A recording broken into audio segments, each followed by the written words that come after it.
야구야구 김영준입니다. 이제 와서 보면 격세지감이지만 2015년 맥스 슈어저가 워싱턴과 7년 2억 1천만 달러 계약을 맺을 때 슈어저에게 3천만 달러 연봉을 주는 게 맞냐는 논란이 있었습니다. 이때 슈어저의 에이전트인 보라스는 슈어저의 이닝수가 다른 에이스들에 비해 적기 때문에 킬로수가 적은 자동차와 같다는 주행거리 이론을 설파합니다. 보라스가 콕 집어 비교한 투수는 존 레스터였습니다. 심지어 이자 없는 지불유예가 들어갔기 때문에 실제 가치는 1억 9천만 달러였던 이 계약은 랜디 존슨이 애리조나와 맺은 4년 계약에 이어 투수 역대 최고의 FA 계약 중 하나가 됩니다. 존슨은 4년 동안 사이영 4개를 따냈고 슈어저는 7년 동안 사이영 2개를 포함해 5번이나 포디엄에 오릅니다. 그리고 애리조나와 워싱턴은 창단 첫 월드시리즈 우승에 성공합니다. FA 시장에 등장한 잭 윌러 또한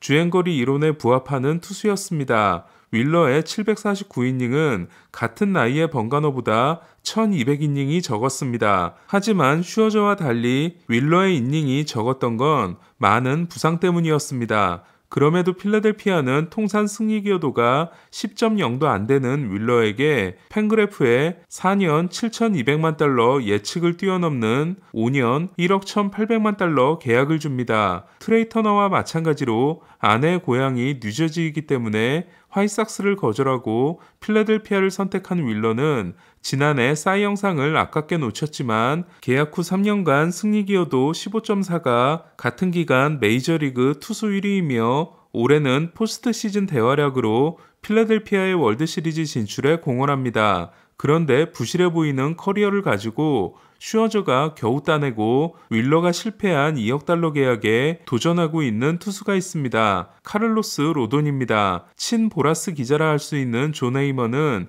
최소 7년에 총액은 2억 달러가 넘는 계약이 로돈이 처음부터 정한 기준이라고 언급했습니다. 만약 7년 2억 1천만 달러가 되면 8년 전 슈어저와 같은 계약이 됩니다. 로돈의 847이닝 승리 기여도 16.6은 윌러의 749이닝 승리 기여도 9.1보다 좋은 기록에 해당됩니다. 29세 시즌을 마친 것도 윌러와 같으며 좌안이라는 강점도 가지고 있습니다. 3년 전 윌러 쟁탈전이 뜨거웠던 건 디그롬과 마찬가지로 구속이 데뷔 이후 계속 오르고 있었기 때문에 건강만 유지되면 에이스급 활약을 할 수 있다는 기대였는데요. 토미존 수술을 받은 2019년에 91.3마일까지 떨어졌던 로돈 또한 2020년 92.8마일을 거쳐 2021년 95.4마일과 올해 95.5마일로 데뷔 후 가장 좋은 구속을 유지하고 있습니다.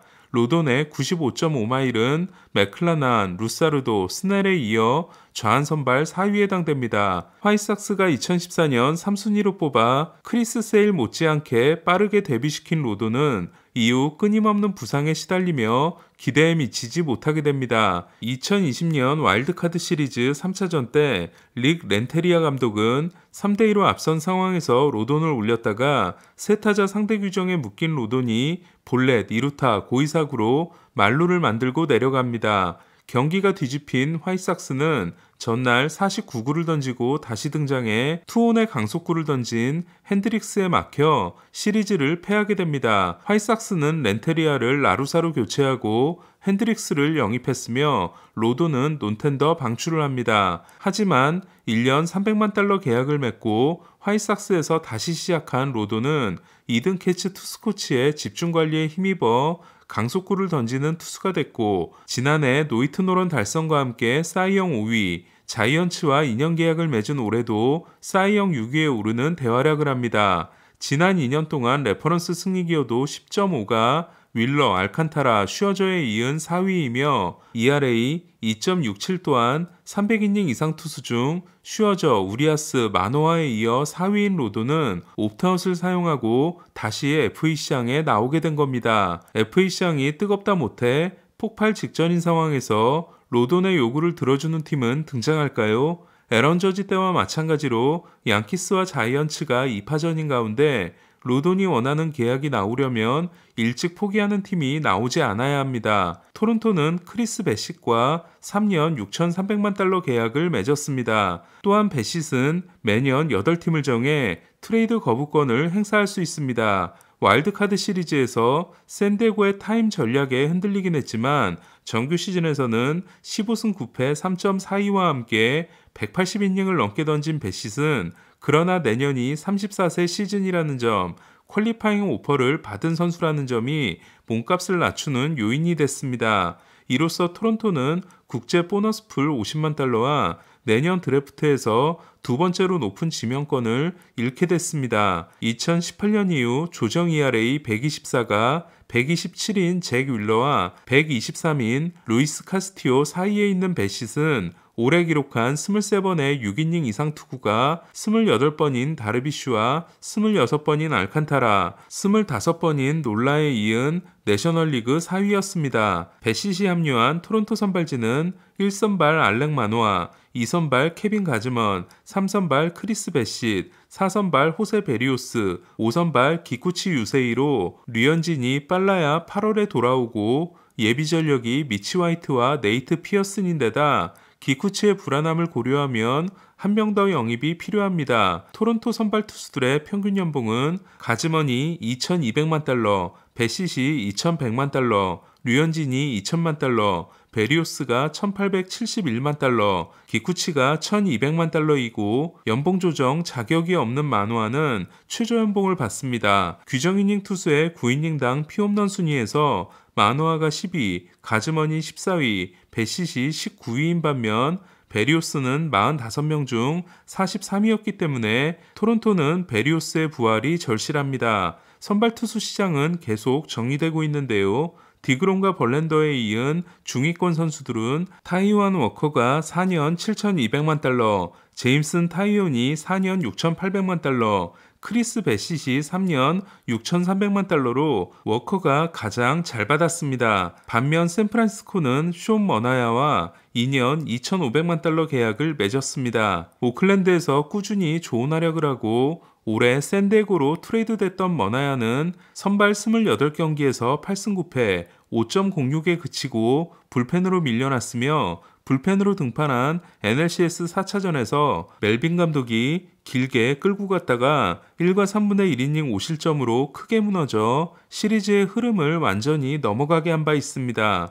프리드먼 사장이 합리적인 판단을 하면 FA 시장에서는 3등밖에 하지 못한다고 한 것과 달리 계속해서 합리적인 판단을 하고 있는 자이디 사장은 이러다 올해도 줍줍으로 끝날지도 모르겠습니다. 오프 시즌이 시작되기 전 돈싸움이라면 자신 있다고 했던 자이디는 미치 애니거와 3년 4,350만 달러, 머나야와 2년 2,500만 달러 계약과 함께 피더슨에게 퀄리파잉 오퍼를 신청해 피더슨이 받아들인 게 전부입니다. 반면 월드시리즈 우승팀인 휴스턴은 단장이 공석에 있는 게 맞나 싶을 정도로 빠르게 움직이고 있는데요. 체즈 맥코믹과 제이크 마이어스의 중견수 라인이 약하고 좌타자가 부족한 휴스턴은 올해 애리조나에서 27홈런과 중견수와 우익수로 OAA 18을 기록한 좌타자 달튼 바쇼를 노리고 있습니다. 오클랜드의 마지막 매물 숀 머피는 결국 애틀란타로 가게 됐습니다.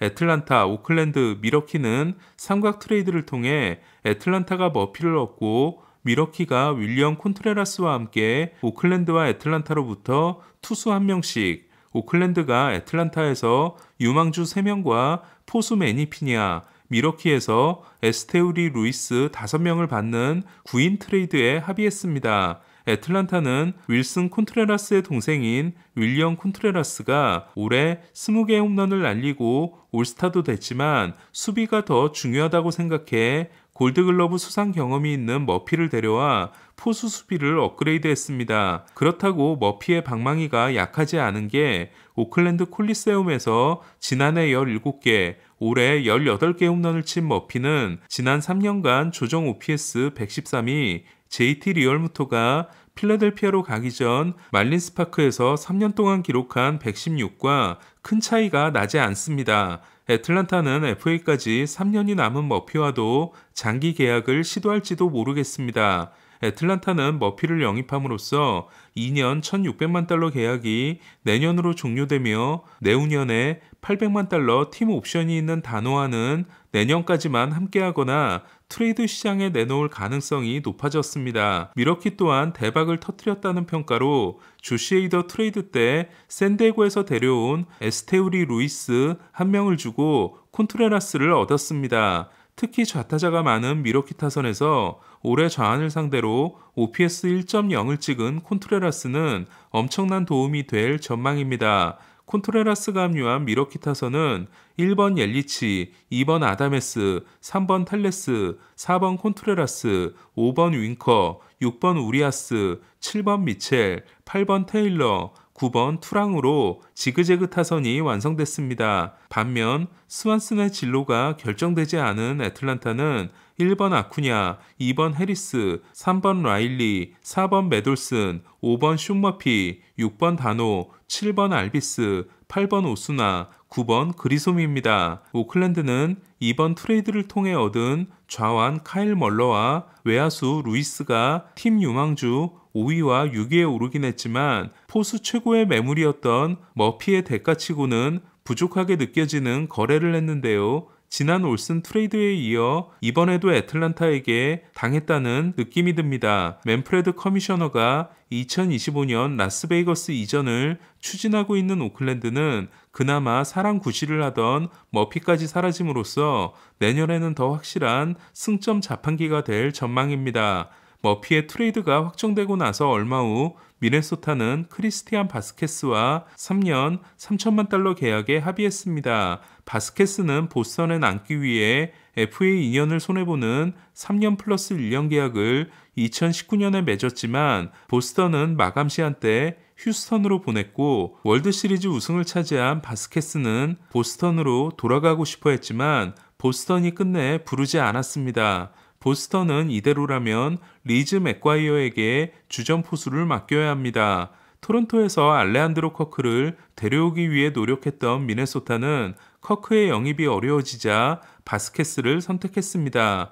WBC 미국 대표팀에는 마일스 마이콜라스가 합류했습니다. 이로써 세인트루이스는 골드슈미트와 아레나도, 웨인라이트, 마이콜라스와 함께 몰리나는 푸에르토리코 대표팀 감독을 맡고 토미 에드먼은 한국 대표팀, 라스 누빠는 일본 대표팀에 합류할 가능성이 있는 상황입니다. 오늘 소식은 여기까지입니다. 야구야구 김영준이었습니다.